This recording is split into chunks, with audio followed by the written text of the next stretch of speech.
To Almost 30 podcast. Hi, everybody. Welcome to the show. It's Lindsay and Krista, and we are 5 days out from our book. Yes, the book is here. The book is landing. I am so freaking excited. I honestly can't believe it's here. I know. We have been writing this since 2023. Yeah, 2023. Spring of 2023. And how different life was then. Mm-hmm. Was it spring of 2023? Yeah. Was I out of... I don't even know what I was doing then. We started writing... You were pregnant. April of 2023. I had Mav in August. We thought we were going to finish by August before I had him. He came early, and we still needed time, to be honest. Yeah. And then we finished January 24. Yeah. Basically. Yeah. I think I had gotten separated in like January 2023.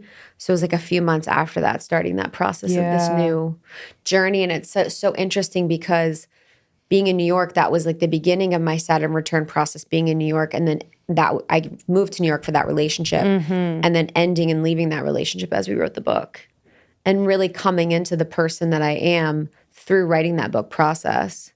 You know, like I don't know if I would have had the same insights or information or perspective at all if I would have written that book as the person I was in that relationship. So it was perfect that I had that. Well, we've known for a long time that we've had a book in us. Yeah. But it's never been the right time until it was the right time. Yeah. And it all made sense. Yeah. You know, once we were kind of in the thick of writing it and understanding that our own experiences and just how we've been able to process certain ideas and concepts and parts of our healing, you know, coming from a more processed place as authors rather than still in the thick of it, I think was important to us. For sure. But in it, we share so many stories about when we were in the thick of it. You know, so many vulnerable, embarrassing stories about our process. So in the book, Lindsay and I wanted to have not only stories of our journey of almost 30, where we felt so lost and we felt so confused, and we wanted to push ourselves to be as vulnerable as possible about how hard it was. And then also we share how we got out of that, how we became the people that we are through the teachings on the show. And so the teachings on the show are incorporated in, the learnings and lessons are incorporated in. We also share about things that we teach now. And then we bring in Pass the Mic. So we bring in information from our guests, from the amazing people that have been teaching us over the years, teaching you guys through listening to the show. And so there's like this beautiful mix of vulnerability, of truth, of our teachings and lessons, and then the teachings and lessons from some of the best in the industry. Yeah, it's a whole experience. It's funny, it's deep, it's honest, and also it's interactive. So we want to make sure that, you know, we're also integrating as we're reading. And this book, yes, you could read in a couple days, but we really see this as like your guide that you're going to hold and bring with you through times of change. And so you can visit these journal prompts and different integration practices and meditative moments that I think really kind of drive home what we're talking about in the book. And our hope is that you kind of feel like you're hanging with your big sisters who have been through so much change. You know, we're not perfect and we don't have it all figured out, but we've been through some really formative times and have allowed change to really work on us in our relationships, in our career, within ourselves, in our relationship with our bodies. And we're really proud of how this turned out. 333 pages. I know, I love that number. Meaty. That's a meaty book. I remember talking to Jen and Zoe throughout the process because she had written her book, I think the year before when we were writing. Her book came out the year before and we were writing, and she's like, yours is like a textbook. She's like, it is meaty. I'm like, yeah, it's meaty. And we cut it down. Yeah, there was so much that I wanted to say and share and teach and just talk about, just because my desire for anyone reading it is to trust and believe that any mess that they're in could be magic in their life, and that anything that they do want to create, even if they don't feel like they're capable of, is absolutely possible. You know, if they just approach things with consciousness and love and grace. And so if you want a definitive guide to a life that you love for your 20s or 30s and beyond, this is it. You can pre-order the book at almost30.com/book.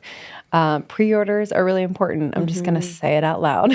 So if you haven't ordered the book yet, it would mean the world to us because, our intention is really to get this into as many hands as possible, not necessarily for the recognition, but we really believe that this book is going to be integral in these seasons that you're moving through. Just a super supportive, loving, impactful guide. So I just want to make sure as many people get this as possible. So your pre-orders mean so, so much to get it out there to as many bookstores and online retailers as possible.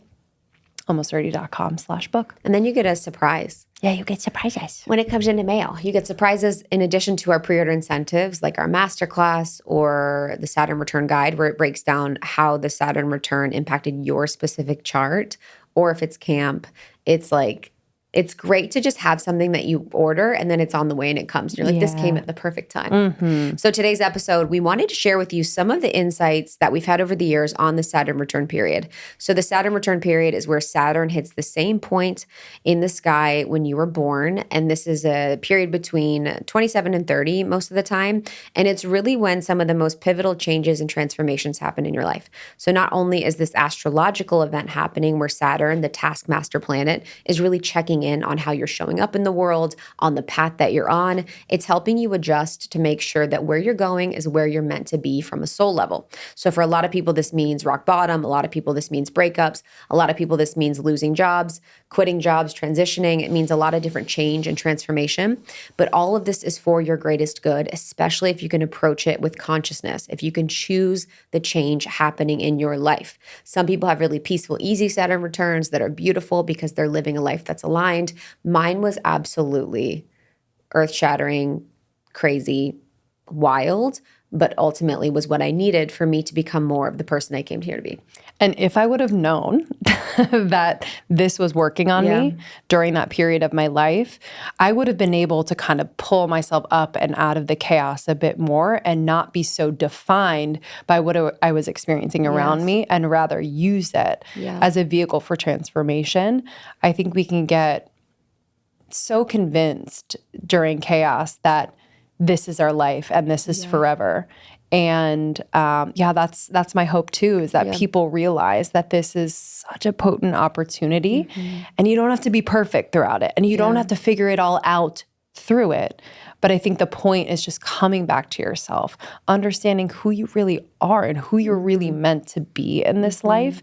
And from there, from that relationship with yourself that you tend to, most things fall into place. Like life becomes, like you said earlier, just magical in a lot of ways, whereas before it might have felt like it was falling apart. And even if you're not in your Saturn return time and you want support through a time of change or growth or transformation, this is your guide to that. It's to meeting change with a approach of a growth mindset and learning to use change to your advantage and use it to be something that creates the life that you want and love. Because for you to live better, for you to live your dream life, it means leaving the life you're in now. And so I'm really excited for you guys to get it and to experience the book and for you to listen to some of our experts that we've had on the show talking about the Saturn return and talking about this period and talking about change. So it's going to be really helpful for you and really understanding how to navigate it and understanding about yours specifically. If you want more information about your specific Saturn return, you could figure out the dates of it with our Saturn return calculator. So we are the only place on the internet where you can find the exact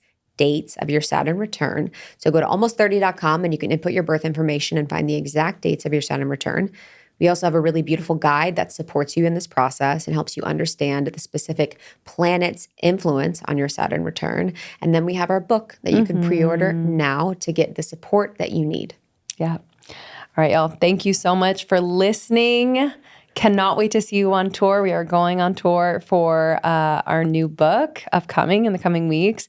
You can still grab the few tickets that are left for the various cities we will be visiting across the country. Go to almost30.com/book. And the book is called Almost 30, A Definitive Guide to a Life That You Love for the next decade and beyond. My hope is that for you. I'll see you there. Peace and blessings. Okay. Enjoy this one. I have something brand new to share with you. If you're into gut health or glowing skin, you're going to want to hear this. So listen up. You already know that we are huge, huge fans of Symbiotica. So when they launched their new Irish sea moss, I freaked out and I knew I had to try it.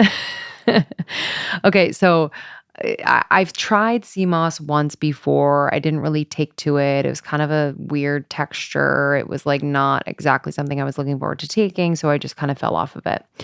But Symbiotica sea moss, game changer, as they always do. It's a smooth like delivery. It's a liquid delivery. And this is a smooth lemon vanilla liquid pouch that actually tastes amazing. And I look forward to taking it. Plus, liquid means it's more bioavailable, so your body absorbs more of the good stuff.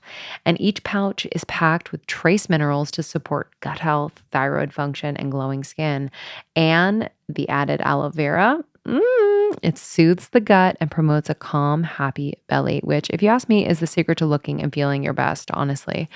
True radiance starts from within. You hear it, but truly experience it here. Try it first at symbiotica.com/almost30 for 20% off and free shipping. That's symbiotica.com/almost30 for 20% off and free shipping. symbiotika.com/almost30. Yeah, can we talk about uncertainty a little bit? Because related to astrology, we know, we'll pull up a little bit out of the I am for a second, but we know that there are certain transits happening at different times in our lives.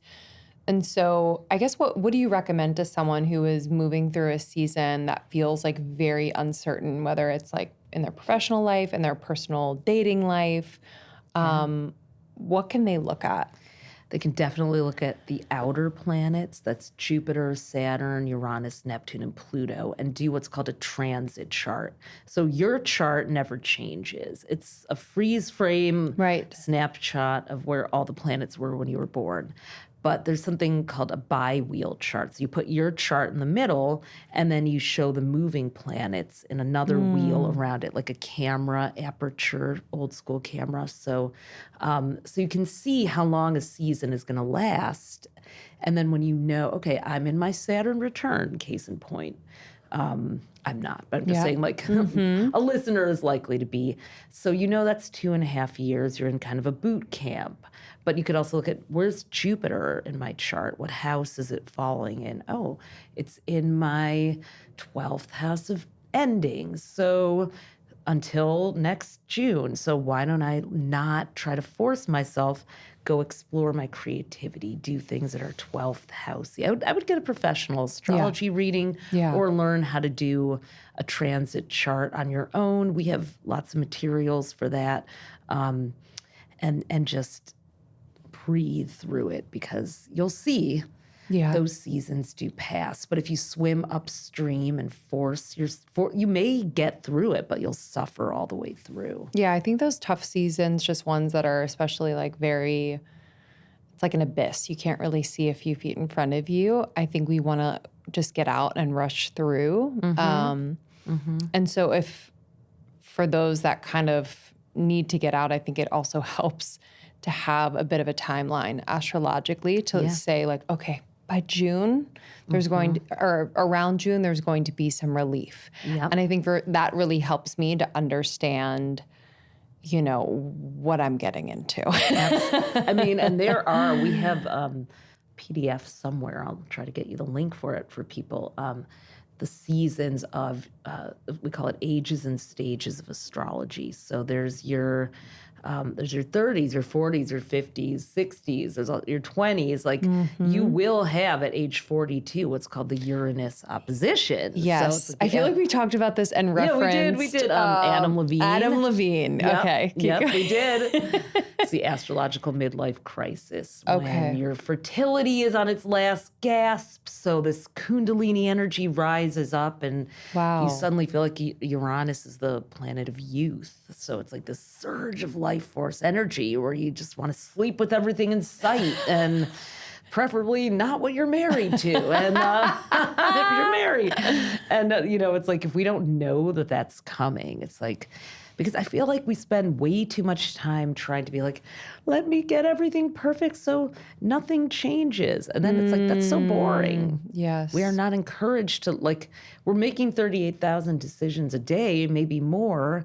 So, of course, we're overwhelmed, but then we're encouraged to live our lives like, just put yourself in a smaller and smaller box. Wait, no, have adventures and go discover. And it's just so confusing. You need a guidance system. And that's what I Am is meant to be. At least you're like, I know my operating system. Yeah. And that gives me more free will. Yeah, it's interesting to think about like how much pressure is put on the 20s and 30s in particular around establishing your life. Like as if it's going to be a fixed thing beyond 39, 40, right? Which is like and I'm 51 now. So, and I started, that's why I literally said I got my chart 30 years ago.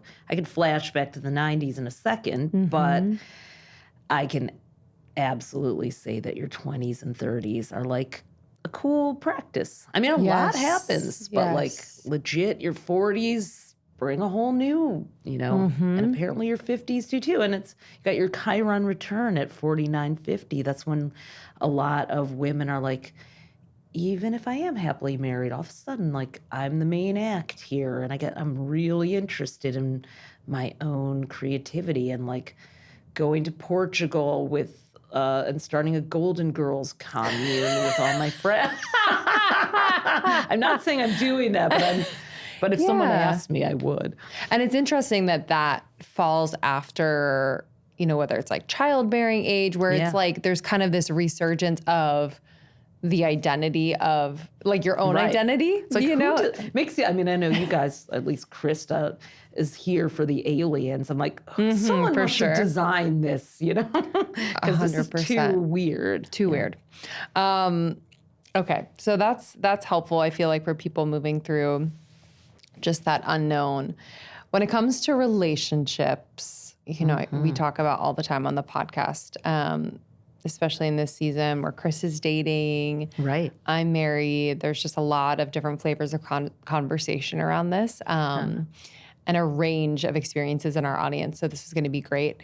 But to start with love and dating, we're in a time where people are dating a lot online, which is, not a bad thing, but it's just a different thing. Where I'm hearing from friends that like people aren't approaching each other, both men and women. It's just a really different and interesting time to be dating. So for each type, I guess, how would you recommend that people, attract and or connect with potentially their person? Oh, yeah. We have a very fun part, including compatibility in the book. Amazing. I'm going to get on my Sag soapbox for a minute and say, if we can come up with over 70 pronouns for gender, then we've got to come up with some other varietals for relationships. Like, can we just be relationship fluid in this world? I know we are, but it has all these like overly like, you're poly, you're this. No, I just, just don't want to be owned, labeled, or put in a box, or have to like ditch my best friend who's the opposite sex, or have people like, so when are you, like, yes. And I really think that has to do with why people are avoiding each other too. Tali was saying she was watching old Sex in the City. She was like, they had flip phones with no cameras. No wonder they did whatever they wanted.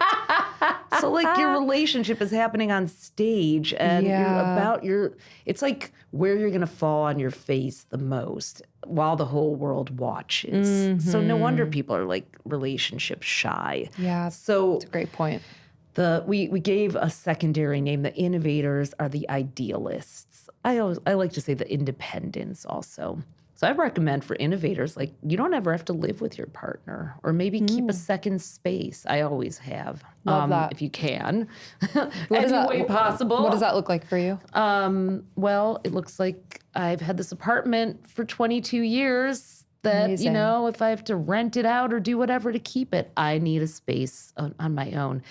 I brought him up before, but Ben Affleck, innovator. Like all I'm seeing every time, I open a gossip magazine is like, Ben Affleck closes on a Brentwood home of his own on J-Lo's birthday. Okay. I was like, if he had just kept his own home as an innovator, they might still be together. But that's not acceptable. So Yes. it's so stupid. It's like he's moved out, so now they have to follow this societal script and get divorced, right? Maybe the dude just needs some space. 100%. Yeah. Yeah. And There's so much pressure, and then we get confused as individuals in a relationship because of that pressure, and then we start to act a little funky and not in alignment with like, hey, I just need space. And the other person's like, great, does that make you happy? Awesome. Right. I mean, we would all do that. And people are doing that, but nobody's talking about it in a way that it's become a thing like a they them. Like we need the they them of relationships. So I'm hoping this helps people in some way own their choices and what feels right to them, because it's not societally acceptable. And then you move in with someone and you're just like, you get the Esther Perel trap or whatever. I know that's the reason she's so popular. But authorities do like to live with, like my authority stepdaughter, who's turning 25, is already engaged. Her authority boyfriend, they've been together since high school. They live together. But you know what? They're actually happy. Yeah. So people are like, it's like stability. Right. Okay. They're getting what they want. I mean, no marriage or relationship is guaranteed anyway, but like right now, to use your word, in this season of her authority life, she's very happy and satisfied by that. So good for her. I'm not going to tell her what to do. My innovator self thought I'd never get married. So yeah, but what was right for me isn't right for her. And then for mavens, so authorities are we call the attachers. So they have a secure attachment style, and they love to build memories and a legacy. Their joy is in like the nostalgia, we go here every year, or we planned this trip for 10 months and then we went for our anniversary, we're doing this. And they really do like make those moments special. So, when it's time to feel special and really honor an occasion in a relationship, nobody does it like an authority. And it is very touching. My entire family is all innovators. My mom, my dad, and my two sisters, and my daughter, and my niece. It's crazy. So my dad's idea of celebrating their anniversary was like he was a landscaper. He's like, I cut some roses from one of my, customers' shrubs. Like, cute. I love him. No, because he just remembered it was my mom's birthday because he's 10 years ahead and it's mine. So, whereas the authority probably is like planning a surprise, and this kind of thing. So, and then the maven is the mirror. So they love to sit down, digest the day, dialogue, couples massage, couples meditation, go to a concert, go to just dance and be like high on life together. Like, I don't know if that describes your bliss, but it's interesting. Yeah, I need to look up Sean's because I'm like, yeah, we do. I'm thinking he's either innovator or authority. Yeah. But there's some maven in there too, so I'm curious. Well, everyone has a spread. So like also like we call it Astro Ayurveda. We have a part of the book too, balancing your charts. So you want to know if you're high, low, or spread out evenly. Like Krista is a maven, but she's 445 in her IM. So she has more range. And you were lower, I think, on authority, like 2, right? So for you might attract an authority to balance you out, or you totally did your Astro Ayurveda with that, cosmic dosha by hiring a family assistant. Right. So I'm low on maven. I don't always like to do social media and that kind of thing. I always have to push myself or hire that out. Yeah. So okay, I like that. The balancing of. So if someone's looking at the percentage or numbers associated with each type in their specific IM chart, they can look at the lowest number and just figure out how they can either invite more of that in themselves or maybe bring someone into whether it's a professional dynamic or personal dynamic. And is being the same in a romantic relationship, potentially really good or potentially pros and cons. And we have how they all match up in the book. But innovator, you can be ships passing in the night, but you're never bored. Maybe you should have a business together, so you have something outside of yourselves you're both excited about. Innovator authority can become a little parentalized, or the authority feels like they never, know what to expect. They can never make a plan. The innovator's always late, changing it. Innovator and maven, it's fun, but the maven doesn't always get the innovator's undivided attention. They drift off to their projects. So when you're both in the zone with your projects, it's fine. But like when the maven needs to talk things through, the innovator gets impatient. Like, what's the point? Right. Right. Or vice versa. And then authority and maven, definitely the authority can be like, treat you like a misbehaving child. It's the worst. And then maven, it's always fun, but like, who's going to be the adult in the room? Right. Okay. Yeah. Okay, that's helpful. You mentioned about 29 to 31 and that period in time being important. A lot of our audience, they're in their 20s, they're in their early 30s. We have audience all over the world in all ages, but the reason why I ask around this age is because this is how we started the podcast and it felt so transformational for us. What's sort of happening astrologically for folks during that time? Well, that is the Saturn return time. And basically, that's when the planet Saturn returns to its birth position. So in your chart, Saturn was in a certain place when you were born. It returns to that exact position between 29 and 31. Saturn is the planet of karma, consequence, discipline, maturity, authority, and time.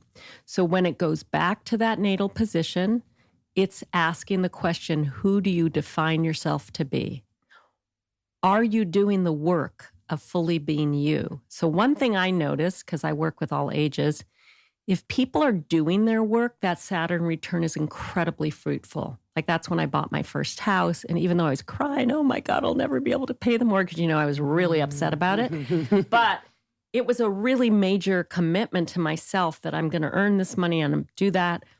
But if people are resisting growing up, the Saturn return is brutal. If they're like the people that say, I never want to grow up and I like being a kid and why do I have to work and all that stuff, Saturn returns brutal because Saturn is that sledgehammer of reality. So if you haven't faced reality and been real with yourself about your talents, but also your deficits, Saturn can be very hard. So I'm telling everyone, and Saturn happens every 7 years. So you're never getting away from Saturn. And I love Saturn. So that is unpopular to say. People often like, oh, when will it be over? Saturn is the character maker. And if you're about making a great contribution this lifetime, you love Saturn because Saturn is going to put your ass in the chair and you're going to do the work.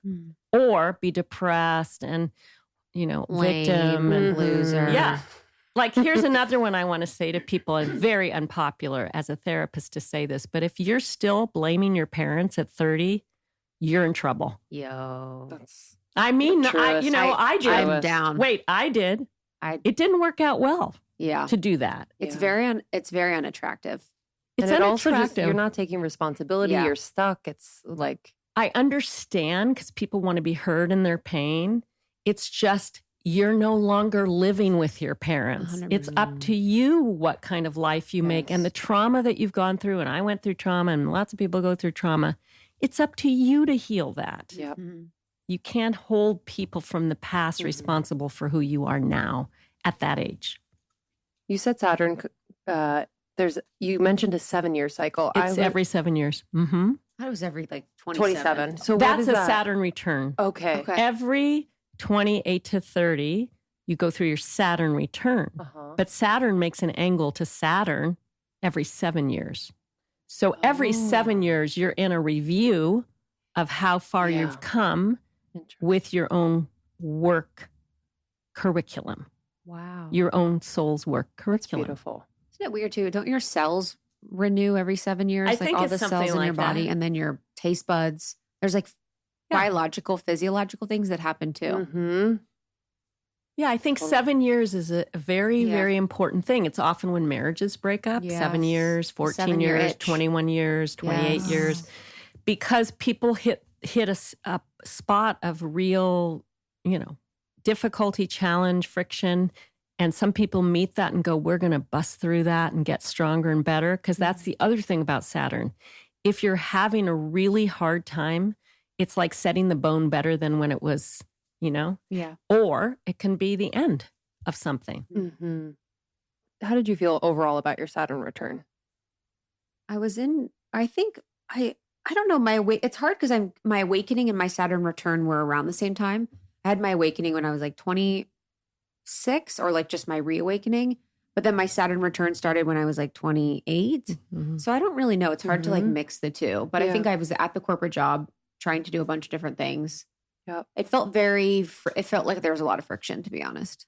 Well, yeah, I didn't have an easy one either, but looking back, that was one of the most formative growth periods of my life. Yeah, deeply important. And so I do want to flash forward to anyone that's older.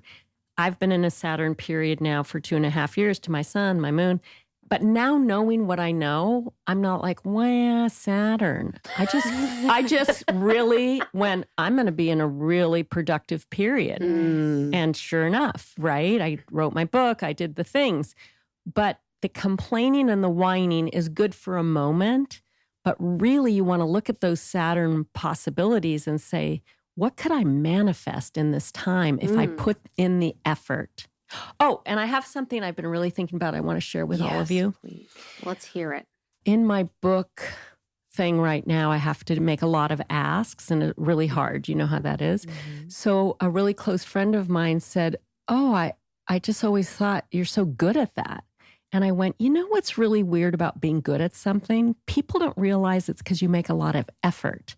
There's a lot of fantasy that if people are good at something, it comes easily to them and there's no effort. And I want to clarify to all of the people right now, when somebody looks effortless at something, it's because they've put in a ton of effort. And I think this about you two and doing this show. It's a lot of work to fly from Brooklyn to meet up, to figure out your show, to get your people, well, whatever, to keep yourselves looking good. That's a huge piece.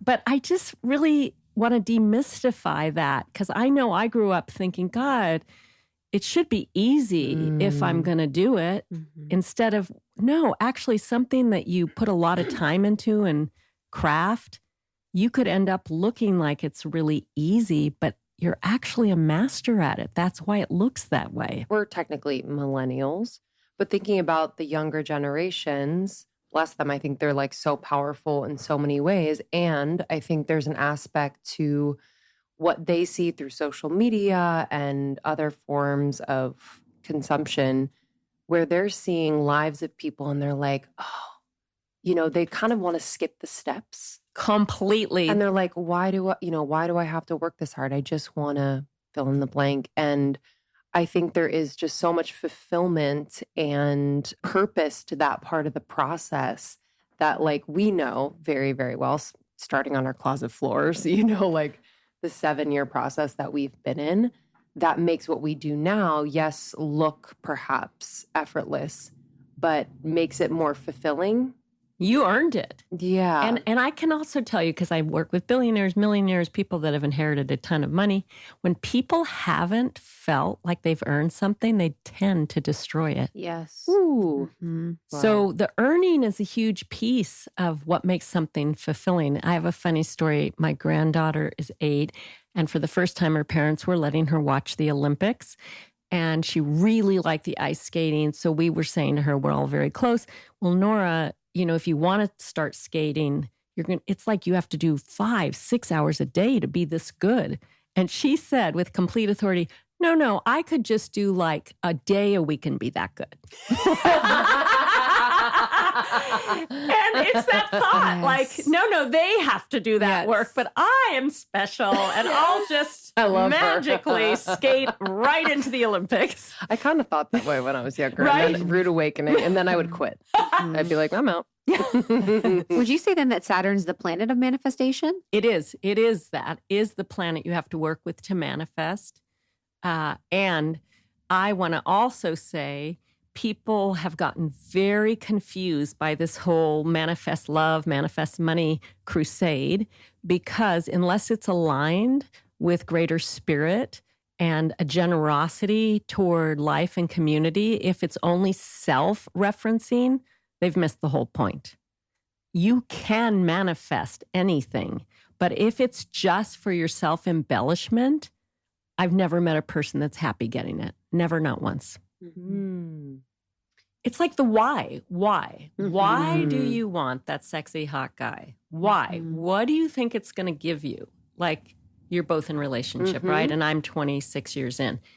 One hopes that you find that person and everything else is solved. Because that's how the ego works. Like, if I get this, then, I see. then it's all set. It's just the opposite from true. You just have that, and then the ego wants that, and the ego wants that. Whereas if you say, I want this partner, I'm going to manifest this partner for the why of so that I can be more generative in the world, so that I can give more to other people, so that my love is transformative on this planet, you have a lot better shot of being happy that you find it. It's like the ego versus the soul manifestation. Yeah. I will never not talk about gut health as it relates to whole body and mind health. Honestly, it is so important. We know it's important, but like, are we actually doing things or taking things that can just crack that wellness code and get our gut into really good condition? I want to make your life easier. I want to recommend Just Thrive. This is an incredible brand. Let me talk about what I'm taking from Just Thrive. So their probiotic and antioxidant has been unbelievable for me. Unlike most probiotics that don't even survive your stomach acid. Yeah, that's real. Just Thrive spore-based strains actually make it to your gut alive where they can do the work. And I felt it. Less bloating, better digestion, and more clarity overall. And if you're someone who deals with stress or mental overload, hello, all of us, I want to recommend this product. It's called Just Calm. It's a great duo. They work together really well. So this is their mood supporting supplement, and it helps me stay just like more balanced during those extra life is lifing kind of days, you know? It features a unique probiotic strain that supports your gut-brain axis, which is real and backed by science, by the way. What I love most is how simple they make it. No crazy routines, no fridge required, and they're both non-GMO, vegan, and made without common allergens. I just take one of each daily, and I feel like I've been giving my body the real support it needs from the inside out. So if your gut's been asking for help, or if you want to start feeling better overall, Just Thrive is a great place to start. Head to justthrivehealth.com and use the code almost30 for 20% off your first order. That's justthrivehealth.com. Code is almost30 for 20% off. Okay, let's all take a deep breath together. This is so crazy to say out loud. But our book is coming out in just a few days, like this Monday, June 3rd. Is this real? This is so crazy. It's called Almost 30, A Definitive Guide to a Life You Love for the Next Decade and Beyond. And Krista and I poured our entire hearts into this. Truly, we are so proud and cannot wait for you to have this book in your hands. This is years of lessons, awkward transitions, soul-searching voice notes, and full-blown breakdowns turned breakthroughs. Honestly, they're all in there. Plus, we have incredible wisdom from guests we've had on the podcast over the years, and research and science as well, just to ground us, you know? If you've ever felt like you're doing life wrong, or like your 20s and 30s are one big identity crisis that no one gave you a roadmap for, this book is for you. If you feel like you're in a season of change in general, you know, you don't have to be almost 30. This book is for you. Our intention is to support you in getting in right relationship with change and with yourself. This is going to set the tone for the rest of your life. I promise you, you are going to begin to create a life you truly, truly love. We wrote it for the version of us who is questioning everything, from jobs to friendships to our own self-worth, and craving something real and comforting and actually helpful. So it's broken into 4 juicy sections: self, relationships, purpose, and spirituality. And it's just packed. It's a thick boy. It's a thick book. It has tools and journal prompts and, yes, deeply personal stories we've never shared on the podcast. You'll laugh, you'll cry, you'll cringe in a good way, and hopefully just feel less alone. And we're going on tour. If you haven't heard, we'll be in New York City on June 5th, Austin on June 8th, Nashville June 7th, and LA at the Grove on June 14th. These events are going to be really amazing, kind of like throwback energy to our tour that we went on in 2018. But we just want to hug you again. You know, we want to celebrate this book. We want to celebrate you all. So if you've been writing with us for a while, or even if you just found Almost 30 and you're in the thick of figuring it all out, this book is our love letter to you, is going to be your guide to your growth, to your messiness, your joy, your becoming. I'm so thankful for all of you. Thank you for supporting us. Go to almost30.com/book for all the details. You can pre-order the book to get our tour dates as well. That's almost30.com/book. Mark your calendar. June 3rd, it is out. Let's do this. I'm so grateful for the Saturn return period, the almost 30 period, when a lot of people are waking up, where they're like, oh my God, wait, I don't want to be a lawyer. I don't want to do, you know. Saturn is like, you will suffer so much more if you don't realize that you are up against a wall, a rock, and a hard place. There's nowhere to go. Yeah. Say more. Reality check. It is. And you're lucky if it happens. Totally. You are blessed if it happens. The last thing you want is to be on the wrong track for 1 second longer than you need to be. So if your Saturn return comes, which is something that happens between the age, usually like 27, 28 to 30, that if that corner of your life is just filled with hard stops, reality checks, learning to say no, boundaries, and having to bet on yourself, then you're lucky. I love the betting on yourself. I haven't thought about that. Yeah. I think this is the point I wanted to say about the career. When you were talking about how you wish you would have taken the course and stuff, there's this concept called, like, I forget who the person is, but it's thinking about your career instead of a career path as like a career portfolio. And I love that concept where you're like, this is my art. This is my human art. Like, I did this job as a bartender, or I was like a consultant, and then I was in this job, and then I worked at a nursing home. And you just like, you're like, wow. Yeah. And it doesn't necessarily need to be like, I was here, and then I was director, and then I was VP. Yeah. And, you know what I mean? It's not this. It's like this. Yeah. And how can all of these skills and things that you learn just help and culminate to apply to the next thing that you eventually do? Yeah. But for you now, like, you're such a baller, and like, you are crushing. So there's a part of me sometimes that's like, it's easy to be like, it all makes sense. Like, did you feel lost actually during it? Like, when you were not on your path, were you like, oh my God, I was existentially lost. Dramatic unwell. I was like, dude, I literally was like crying in the 13th floor of my corporate job. I was like, what am I doing here? They're like, please just schedule that meeting we need. And I'm like, but what's the point? I'm like, what's the purpose of this? Like, so dramatic. Dramatic unwell. Yeah. Forever. For a lot longer than you. My life didn't start to come together until I was like 38. Was that in your chart?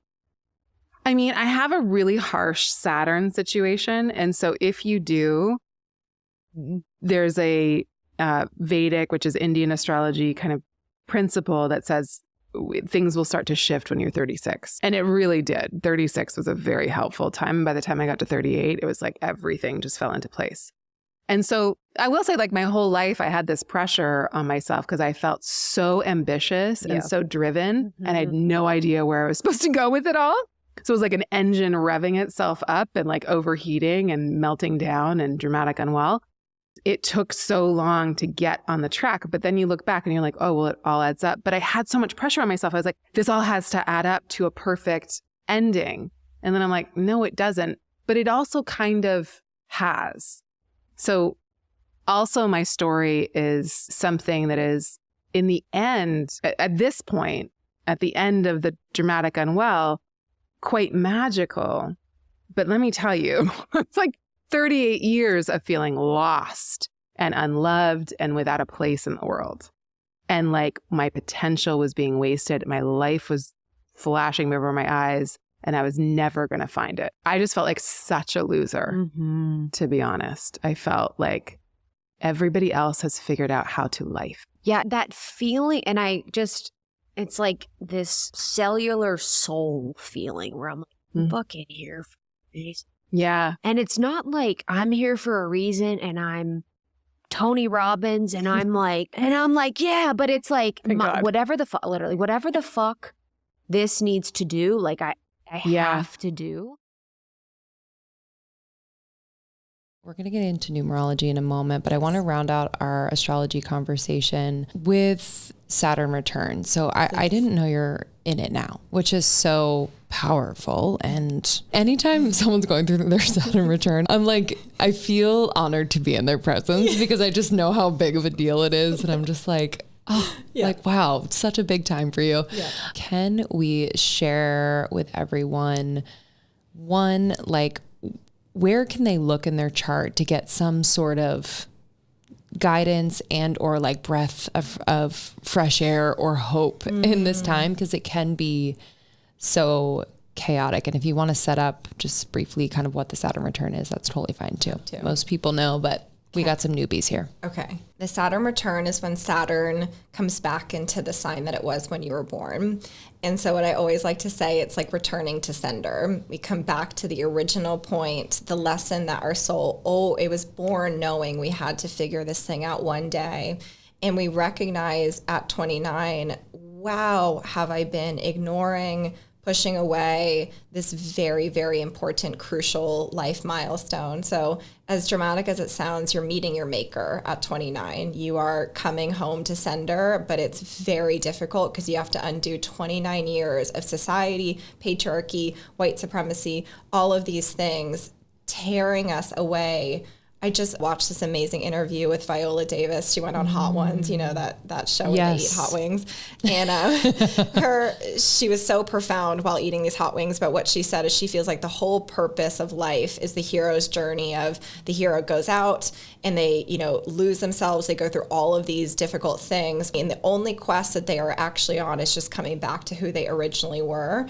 And I think that's what a Saturn return is you just remember, you wake up and you're like, whoa, have I been forgetting? I forgot. But I knew the moment that I was born who I was, but the world makes it so hard to be yourself. Yeah. So Saturn, the way I like to describe it to people, and by the way, this happens for everyone at 29, not just me and not just you, everyone at 29. And Saturn in astrology is a feared planet, but I don't think we should fear it. It's the great teacher. It's the one that absolutely has our best interest in mind. And it says, I'm so sorry what has been done to you, but I need you to do better. So it's kind of compassion with accountability. And also this notion of at 29, I think it's really common outside of astrology to be like, fuck, I'm the only person who's going to make my life a success or a failure. God. I know. Right? It's that moment where you're like, if I want to be healthy, I got to be healthy. If I want to be successful, I got to go do some work. So I think Saturn is about reparenting. And then lastly, to your point around like, where can we look in the chart for hope or, whatever? Because by the way, I'm sure you guys understand the Saturn return is kind of dark, and it's a dark night of the soul for many of us. For other people, it's just like a breakdown. Other people, it's a breakthrough. Everyone navigates Saturn in a different way. Some people love Saturn. Some people have great Saturn returns, by the way. Yeah, if they've been themselves the whole time, they're like, whatever, guys. I don't know what you're talking about. Or they might just be someone who loves self-work. It's just someone who's like, bring it on. Like, I fucking love taking inventory. So anyways, that's a bit of a sidebar. So just know you don't have to hate your Saturn return, but many of us find it very, very difficult. So if you're looking for hope with like, what is the North Star here? Google the qualities of your Saturn sign.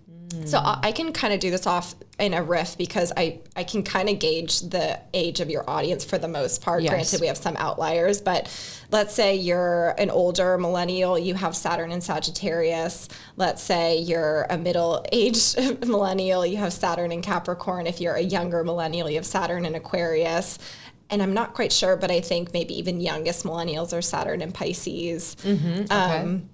So Google the sign that your Saturn is in and look to what qualities you're going to begin embodying after you do all this work. So an example being, like Saturn and Aquarius, which is what my age group is going through right now, the pain is that we have to recognize all the sides of ourselves that we said were weird, lame, oh, that's too queer, I can't go there, I don't want to be an outsider, I need to be an insider. That's so painful to look at the parts of yourself that maybe in middle school, as young as elementary school, middle school, high school, within your family, outside your family, you decided were too weird, and I put that in air quotes. And then, but the gifts of it is like the highest manifestation of Aquarius is saying, to be an quote unquote insider, you have to be an outsider. To belong to humanity, you have to understand that we're all so weird and we're all so unique. And every quality that we think is so shameful is the very thing that connects us to the rest of us. I'm sure you experience this on the podcast all the time. But every time you guys talk about a topic that you feel like is so shameful, suddenly you get an outpouring of support from others. That's so Aquarian. And so, yeah, long story short is Google the quality of that sign. Just Google what is Pisces or what is Aquarius. What is Capricorn? And then recognize, if I'm willing to look at the ways I've rejected this sign, then one day I'll begin to embody this sign. And that's maybe one of the most important things I'll ever have to go through in life. Wow. So you're looking at the sign that your Saturn is in, and this is kind of what you are going to embody more of after your Saturn return. Forever, or just for a certain depending. So one of my favorite things to consider with astrology is determinism versus self-will. And I'm a huge believer that it's a dance of both. And so it's up to you. How much do you want to integrate this sign? How much do you want to meet your maker? How much are you willing to listen to Saturn? Yeah. Saturn's kind of subtle. Saturn's kind of like, I think you could do better. I'm not going to knock at your door again, though. I'm not going to bug you for another 29 years. So if you would like to do this dance with me, I will make your life so much more integrated. If you don't, I'll see you in another 29 years. Wow. And so that's why, if you think about past generations, as our parents being one of them, boomers, but I think especially about the generation prior, they couldn't integrate Saturn in many ways because in some ways they were so forced to be Saturnian, meaning unself-expressed. Yes. And I think about the damage that does in, all the cliches of the midlife crisis. Oh. I think that is 100% someone who did not choose to meet their maker at 29, and they had to meet them again at 56. Yes. Yeah. Say no more. I mean, I feel like we see that all the time, and I think about our parents' generation, and I was thinking about, my parents are in their early to mid 60s now, but I was thinking about their second Saturn return time, and I'm like, what was happening then? Yeah. A few things like were notable, and I was like, okay. Yeah.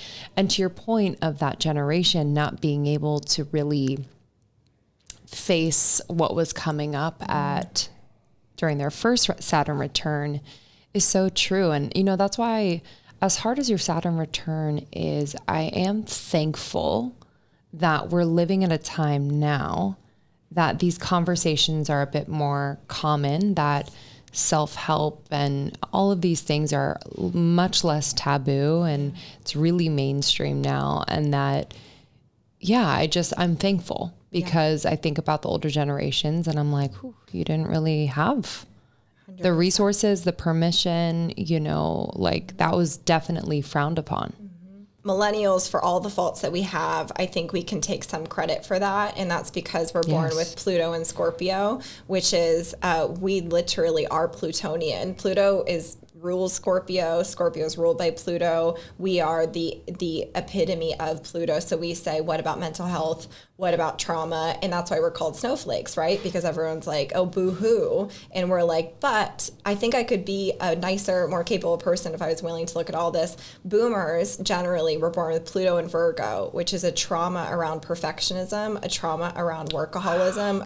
And so when I looked at it, it gave me such immense compassion for my parents, because I was like, we don't have the same ingredients. Literally, you and I, we were born into like this sea of people who wanted to do the same thing. All of us to varying degrees, of course. We all do want to look at the hard things. Yes. And I hope that millennials get some credit for that as time goes on. And so, long story short, is like there's just generational patterns. And that brings me some hope and some solace of like, each of us has a thing that we're going to offer the world. We don't have to solve every crisis, but perhaps as millennials, looking at the tough stuff might just be the highest manifestation of what we could do as a generation. So fascinating.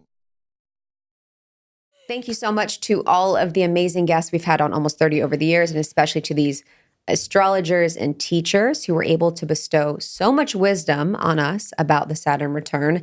This compilation is to support you in that process or times of change. So we're glad you enjoyed it in celebration of our book, Almost 30, which you can pre-order now, which is coming out very soon. Yeah, thank you for your support. We can't wait to see you in person on tour.